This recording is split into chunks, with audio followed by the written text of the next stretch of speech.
I never knew I wanted to be a writer. I wasn't one of those kids who grew up reading and wanting to be an author. I was a jock, and I played basketball and baseball and ran track and cross country and all that stuff. So writing came to me really from left field, and I was a junior in college, and I sort of was not failing out, but I wasn't doing well as a pre-med major.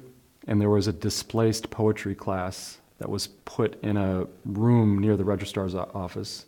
There were all these legal pads around the table, and everyone was writing furiously. And he said, "We're doing an automatic writing exercise. Just the only rule is your pencil can't stop moving. You can scribble, but your pencil can't stop moving." So I sat down, and I just started writing, and I had this kind of bizarre moment of clarity. And I left that class. It was 30 minutes later, and I went and I replaced one of my classes with that class and then a fiction writing class. And I kind of fell immediately in love with it. And I threw myself into it full force. In fact, I started writing short stories, and 3 months later, I started writing my first novel. The action of an audience to come to the theater is such an important event in their life, and I think we take that for granted. I think Lloyd Richards, who used to run the O'Neill Playwright Center, he asked a bunch of playwrights my first year there in 1996, he was like, "What's the definition of a playwright?" And everybody was like, "Oh, the playwrights," there were 11 of us, we were like, "It's someone who writes plays." And he was like, "No." And it was like, "Someone who writes action." They were like, "No." He was like, "No." He actually told it like this. He said, you're walking in Midtown, and it's 6 o'clock, and somebody taps you on the shoulder, and you turn around, and this person says, "I wrote something. It's really, really important, and you got to be there in 35 minutes, and it's $80, and you have to come. You have to come see this." And he's like, "That's the definition of a playwright." It's not just an exercise. I want to ask big questions. I want to take big risks. The greatest thing I ever heard from anybody, in the theater at least, was he watched a run-through, and the play concerns this Gulf War veteran and a young woman he meets, and it's a love story, and it's just two characters on stage the whole time. It's a very simple idea. And the vet has a back injury, and most of the play he's stuck in this chair. And I had him playing to the audience like I'm playing to the camera right now. And Lee was like, "Turn his back to us." It was the most incredible idea I've ever heard, and to not be so generous to the audience, to actually make them work. And it was hard to hear at first, because I was like, I want to see his face, and I want to see how he's thinking. And he was like, "We'll do so much work up here as an audience if you deprive us of the image."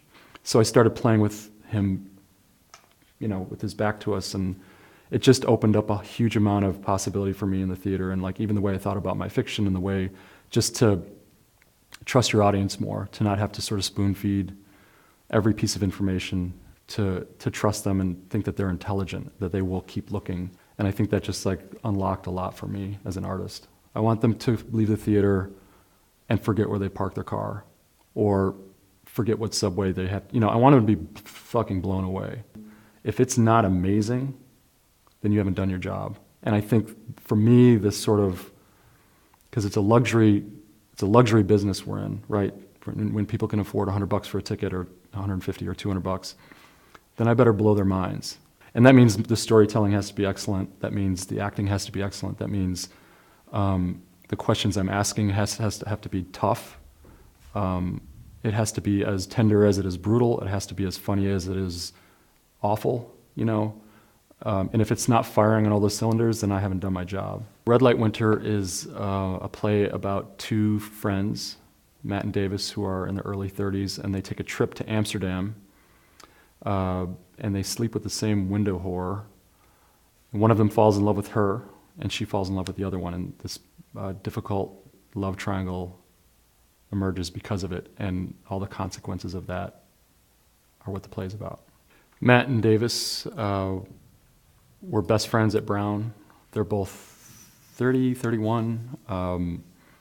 Davis was sort of this intellectual. He's has an incredible appetite for literature. He's has a facility for language. He's handsome and charming, and a Lothario. And his best friend is sort of the opposite Matt is this guy who was sort of a nerdier type who stayed in the library, has more of an internal life, that more soulful kind of inward life, and he's really struggling with depression and loneliness, and he's an aspiring playwright who's has come close to some success but has not felt that yet, and so they're at very different places in their lives when the play begins. One of the things that I was thinking of when I kind of conceived of these two guys is that if you dressed Matt up like Davis, he could almost pass as Davis. The play sort of deals with loneliness and sex and identity and depression and male relationships, and also kind of how we reinvent ourselves in moments just to survive. I was doing Red Light Winter, the first production, and we had they call it a design run-through. So it's the designers come, the artistic director and her staff comes. She's the late artistic director of Steppenwolf, was sort of notoriously really tough during those designer run-throughs.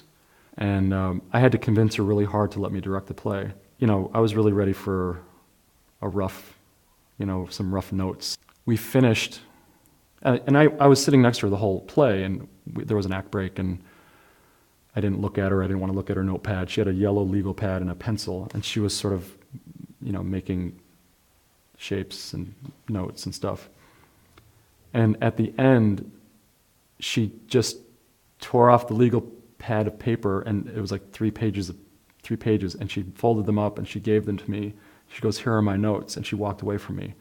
And I was like, oh no, this is going to be bad. And I opened them up, and she had drawn pencil outlines of where her tear spots that had fallen on the page, like 4 on a page. And at the end of the last note, she was like, this is beautiful, congratulations. I mean, that was as important as anything that ever happened to me in my career as a playwright director, as a theater person. And awards are nice, and I've gotten plenty of those, and those are great. But like those moments like that, when someone actually like gives you that kind of feedback when you need it, is, I think, way, way more valuable than like a little statue or like a money. I'll never forget that. It's a huge moment for me.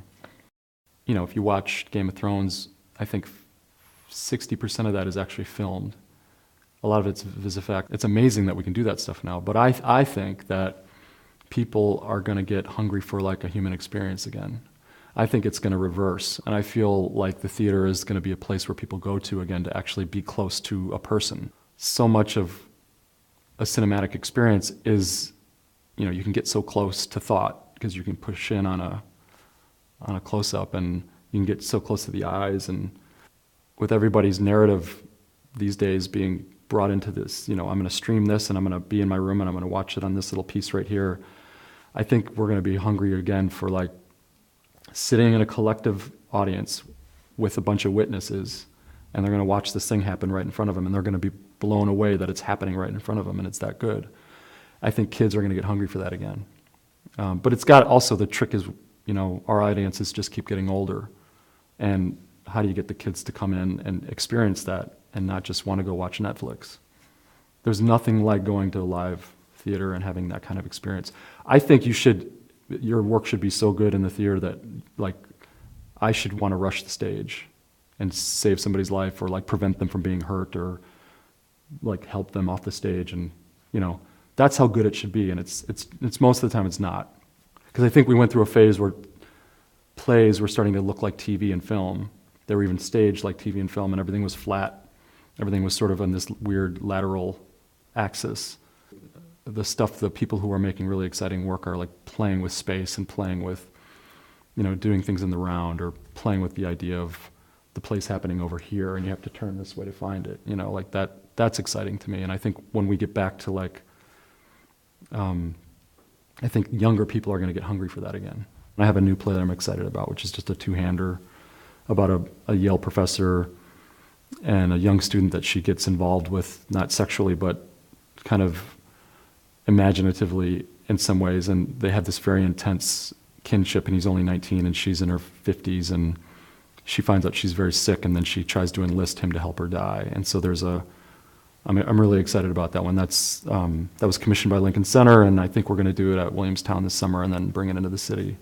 There's nothing like being in a room with actors who are giving their all to your material and building that with them. And I'm excited about that. And I have a novel coming out in March called FUM, F-U-M, about a girl who's a giant, and she has these visions of the future, and they start to come true, and then her community doesn't know what to do with her, and it's sort of about how she and her community collide on that.